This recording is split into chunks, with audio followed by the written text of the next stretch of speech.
The Nintendo 64 is probably my favorite console from Nintendo. The system is home to considerably some of the greatest games ever made, such as The Legend of Zelda: Ocarina of Time and Super Mario 64. The Nintendo 64 definitely shaped my early childhood, as I have many beautiful memories playing the system with my friends and family.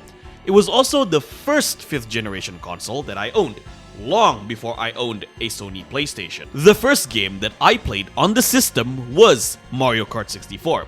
When we were living in Melbourne, Australia, back in 1998, my family bought the Nintendo 64 specifically so that we can play Mario Kart 64 together. I still consider the game to be an excellent one to this day. It was able to lay the groundwork for not only future Mario Kart games, but also modern 3D kart racing games. After countless hours of playing Mario Kart 64, a friend back in the day introduced me to another kart racing game for the system. That game was none other than Diddy Kong Racing, a kart racing adventure game starring Donkey Kong's sidekick, Diddy Kong. When I first tried out the game, I didn't know who most of these characters were, unlike in Mario Kart 64.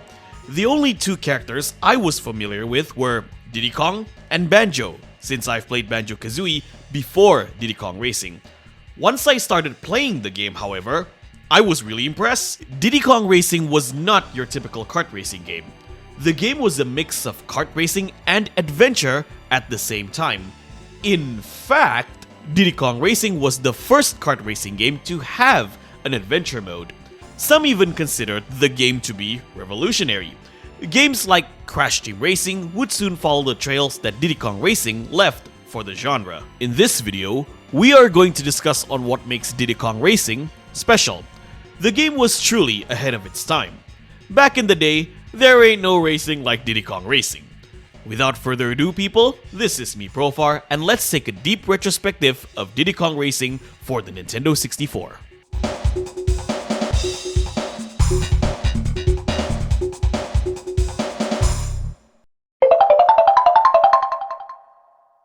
Sometime in 1994, Nintendo partnered with a British game company called Rare.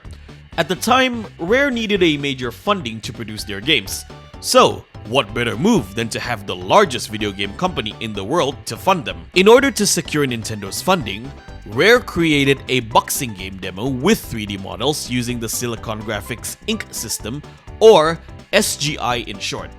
The demo was made to run on the SNES. The issue was that the SNES could not render all the SGI 3D models in real time. However, Rare found a way around to solve this issue. They would produce the SGI 3D models and then pre-rendered them into the SNES cartridge. This method is called Advanced Computer Modeling, or ACM in short.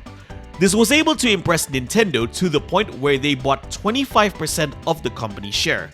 According to an article on IGN, Nintendo would later expand the share up to 49%, making Rare a second-party developer. Rare has always been known to produce games that were revolutionary for its time.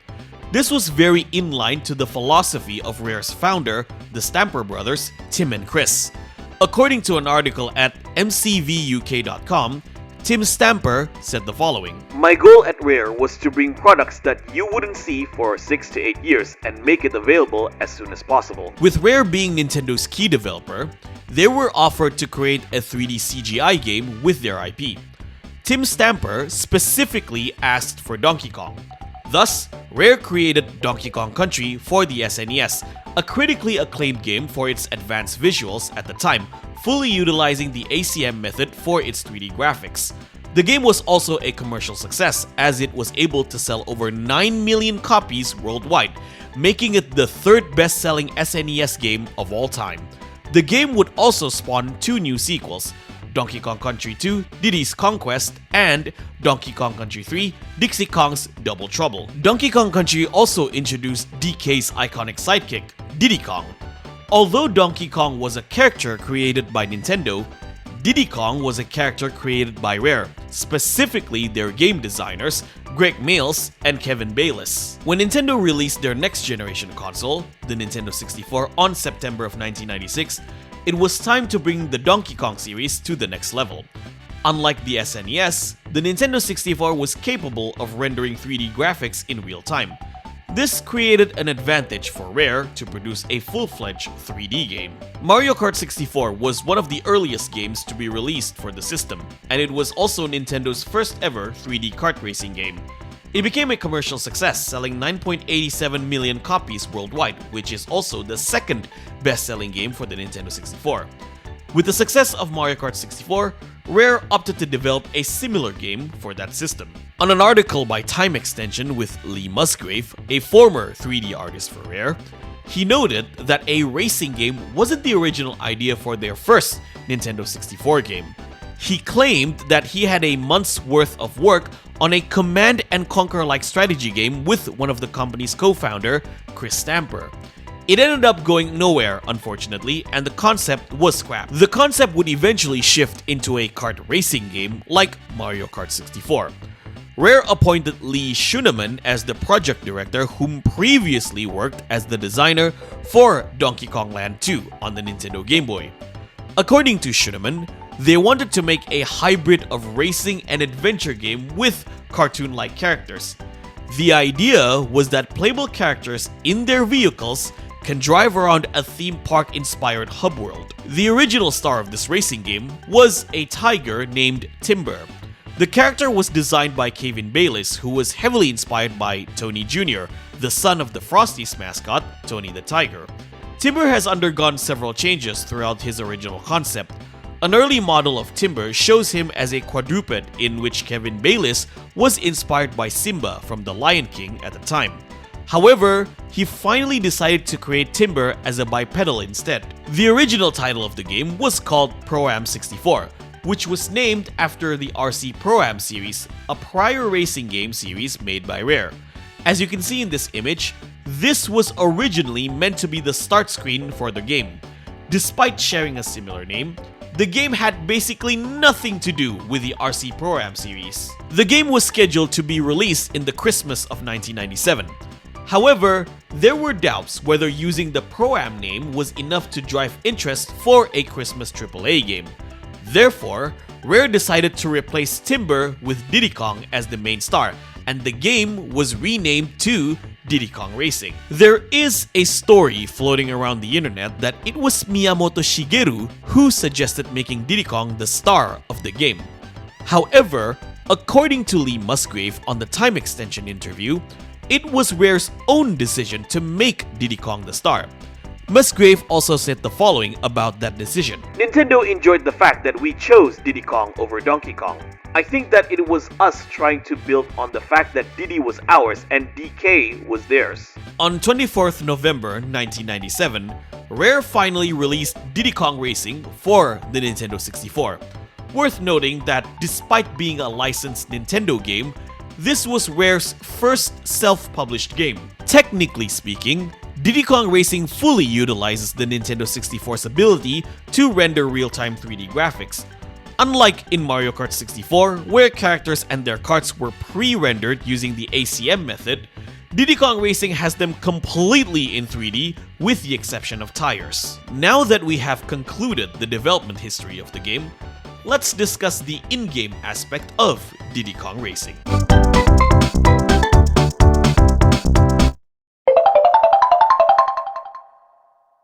As previously mentioned, Diddy Kong Racing is the first kart racing game to introduce an adventure mode.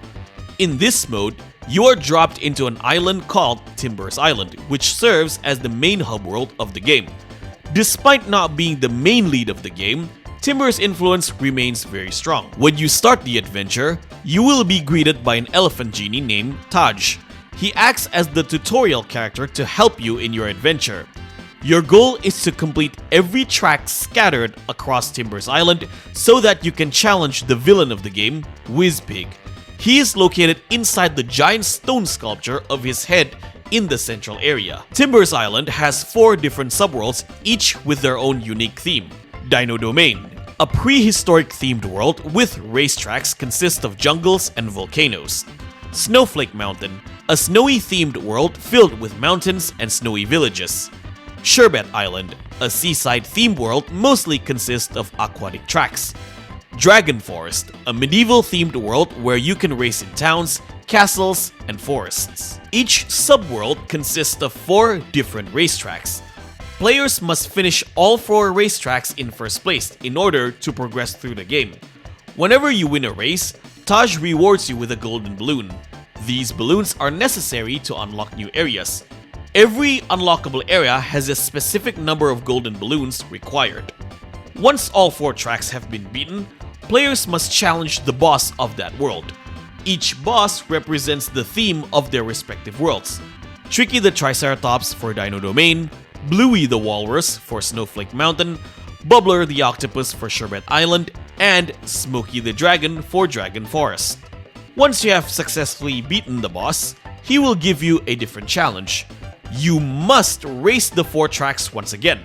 Only this time, you must collect 8 silver coins while doing so. This gives a more difficult playthrough for players. You must collect all 8 silver coins and finish the race in first place. This challenge can be a bit tedious sometimes. In some tracks, a silver coin can be located in certain areas that players might miss. Completing the silver coin challenge for all 4 tracks will lead you once again to the boss. The second boss race is just like the first boss race, but more difficult. When you defeat the boss for the second time, he will give you 1/4 of the Whizbig amulet. You need to collect all 4 parts of the amulet to challenge Whizbig in the final race. Defeating the boss for the second time also unlocks Trophy Race for that subworld. This is pretty much the typical Mario Kart Grand Prix where you race 4 tracks in a row. Each position that you finish in a track corresponds to specific points. The racer with the highest point at the end of the race wins the golden trophy. In each of the 4 subworlds, you will notice a giant door with a keyhole. This is the secret challenge track of that world. Since there is an obvious giant keyhole, you need a giant key to unlock it.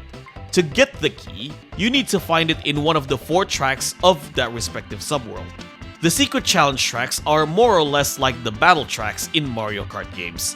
In Diddy Kong Racing, however, the challenges are not just about destroying your opponents. Each subworld challenge has a different gimmick. In Fire Mountain, you must take dinosaur eggs from the central lava pit and carry them to your nest. The first player to hatch 3 eggs in the nest wins the match. In Icicle Pyramid and Darkwater Beach, you must eliminate your foes by using weapons. These are the ones that play very similar to the battle mode of Mario Kart games. In Smoky Castle, you must collect bananas around the map and store them in the treasure chest. The first to collect 10 bananas wins the match. Completing the secret challenge earns you 1/4 of the TT amulet. Collect all 4 parts and you will unlock the full TT amulet. This is an item that will be very useful in later part of the game. We will get to that in a different chapter. When you are done with all 4 subworlds, it's time for the final challenge, a one-on-one race with Whizbig. Now, if you are new to Diddy Kong Racing, this boss race will absolutely infuriate you. This has got to be one of the most annoying and cryptic boss challenges I've ever played in a video game, let alone a racing game. Back in the day, I was so frustrated because I couldn't defeat Whizbig whatsoever. This giant Big Mac eating fat ass somehow can run like he's Sonic the Hedgehog. I tried to hit every boost in the track, and yet Whizbig still outran me.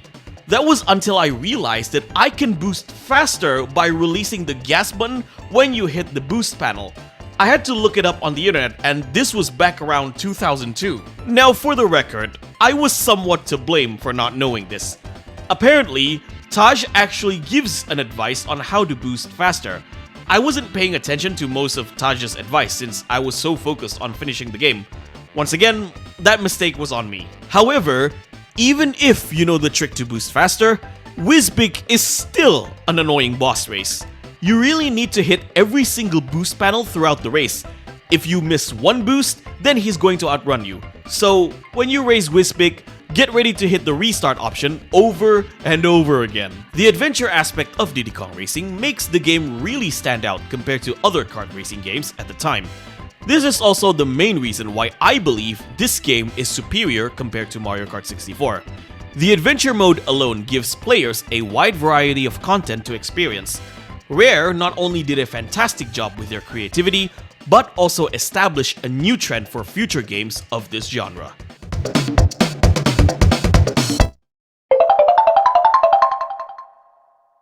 Let's talk about the gameplay aspect of Diddy Kong Racing. If you're not familiar with this game, you might think that this is just a typical Mario Kart clone. Well, this game was heavily inspired by Mario Kart, but it is more than just a kart racing game. There is a reason why this game is called Diddy Kong Racing and not Diddy Kong Kart Racing. In this game, players drive 3 different vehicles: the kart, the hovercraft, and the plane. Specific vehicles are assigned by default for specific racetracks. This is the case for Adventure Mode and Trophy Race. The game does allow you to select a vehicle in singles race, although some tracks are fixed with specific vehicles. The concept of having 3 different vehicles for a game like this was truly ahead of its time. It really goes well with Rare's philosophy of bringing games that people wouldn't see in 6 to 8 years. This concept would be adapted and evolved in other racing games such as Sonic and All-Stars Racing Transformed, and even the latest Mario Kart game, Mario Kart World. Just like in Mario Kart games, you can get weapons to help you win a race. However, the weapon system in Diddy Kong Racing works differently. In Mario Kart, you get a randomized weapon when you hit the weapon box. In this game, however, weapons are fixed based on the color of the weapon balloon. There are 5 different colors of weapon balloons. Red balloons give you missiles that shoot your competitors in front of you. Blue balloons give you speed boosts. Green balloons give you droppers to prevent competitors from passing. Yellow balloons give you shields that protect you from other weapons. Rainbow balloons give you magnets that pull you towards the closest competitor in front of you. You can also upgrade weapons by hitting the same colored balloons in a row. Take the red balloon for example. If you hit 2 red balloons, the missile turns into a homing missile. If you hit 3 red balloons, the homing missile turns into 10 non-homing missiles. Despite being a distinguishable weapon system, I am honestly not a big fan of this. Personally, I prefer to have the randomized weapon system in the Mario Kart games. This is just a personal preference, and I don't think this system diminishes the overall quality of Diddy Kong Racing. Another gripe I have with Diddy Kong Racing is that most of the tracks are shorter compared to that of Mario Kart 64. Perhaps it was due to some technical limitations that Rare has reached, despite being able to optimize the Nintendo 64's hardware. A racing game on the Nintendo 64 is not complete without multiplayer. You can play up to 4 players in Diddy Kong Racing.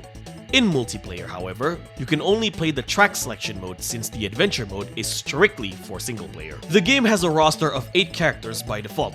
Excluding Diddy Kong himself, all of these characters made their debut in this game. It's also worth mentioning that some characters ended up having their own games in the future, such as Banjo the Bear and Conquer the Squirrel. The overall gameplay aspect of Diddy Kong Racing was truly one of a kind back in 1997. Despite certain things may not resonate with me personally, the variety in gameplay shows you why it is the superior kart racing game for the Nintendo 64.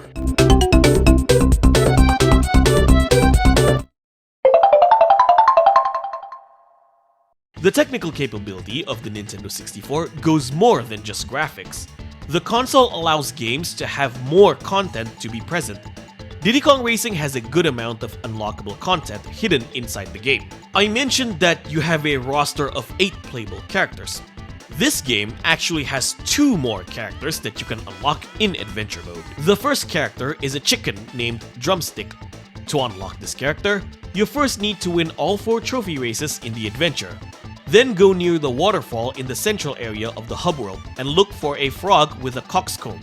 Squash that frog and Drumstick will appear on screen. Quite the violent way to unlock a character for a children's game, don't you think? The second character is a clock named TT. You need to master this game just to unlock this character. To get TT, you need to beat the ghost record for every single track in time trials. Yes, you heard me correctly, in every single track. Beating a ghost record in one track is difficult in itself, let alone 20. By the way, you might be wondering why I said 20 tracks. Considering the adventure has 4 subworlds with 4 tracks each, shouldn't that be 16 tracks in total? Well, there is one secret subworld in Timbers Island. However, you need to complete everything to unlock it. This means that you need to collect all the trophies, the complete Whizpig amulet, and the complete TT amulet. When you defeated Whizpig, it is not the end of the game. Whizpig comes back to ruin the celebration party, then proceeds to escape with his spaceship. Your mission now is to blast off to space and defeat Whizpig for good. Once you have collected all of the necessary items, go to the lighthouse located in the southeastern corner of the island. Then you honk on the billboard to trigger a cutscene that shows the lighthouse transforming into a rocket. The rocket transports you to the fifth and final subworld, Future Funland. In this space-themed subworld, you need to do exactly the same thing as you did in the previous subworlds.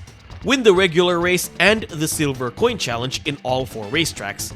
Once you have done completing them, you then have one final showdown with Whizpig. This time, he's going to race you on a rocket. I find it rather interesting that the second Whizpig race is actually a lot easier than the first. Once you defeat him, you complete the adventure mode altogether. Completing this unlocks a new adventure called Adventure 2. This is basically just the adventure mode, but with all the maps being mirrored. It's pretty similar to the extra mode in Mario Kart 64. Oh, and one more thing. Did you know that you can actually play 2 players in adventure mode? However, you need to use a cheat code to access this. In the title screen, go to the options menu and then go to magic codes. You then type joint venture and 2-player adventure is unlocked. Personally, I think a 2-player adventure mode should have been a default feature in Diddy Kong Racing. I'm not sure why Rare decided to make it this way, but it is what it is. There's just so much to explore in Diddy Kong Racing. I can't stress enough how much this game is a major improvement compared to the console's original kart racer, Mario Kart 64. The adventure mode alone gives so much content for players to enjoy.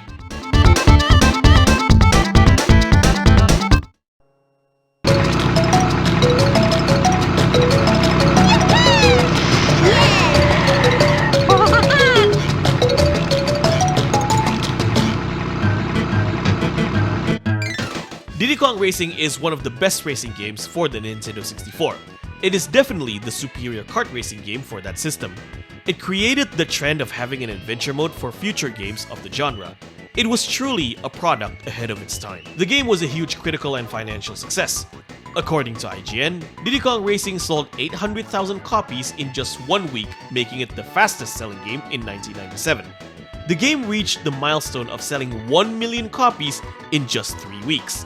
In total, Diddy Kong Racing sold 4.5 million copies worldwide, making it the 8th best-selling game for the Nintendo 64. The success of Diddy Kong Racing actually had Rare wanting to create a sequel. The supposed sequel was called Donkey Kong Racing, and it was intended for the Nintendo GameCube. However, the project was abandoned altogether because Rare was purchased by Microsoft for £375 million on September of 2002. This also meant that Rare had to give up the Diddy Kong character to Nintendo. Despite the sequel being cancelled, Nintendo actually released a remake of the game for the Nintendo DS called Diddy Kong Racing DS. This game, however, didn't receive the praise that the original game has. Talking about this game would require a separate video in its own. So that's it, ladies and gentlemen, a look back on why Diddy Kong Racing is a very influential racing game. What are your thoughts on Diddy Kong Racing? Do you think this is the best kart racing game for the Nintendo 64? Let me know in the comment section below. With that being said, this is me, Profar. If you like this video, give me a thumbs up. If you dislike this video, give me a thumbs down. Thank you for watching. Don't forget to subscribe, join the Profar Mokori Hunter X Discord server. I'll see you guys in the next video.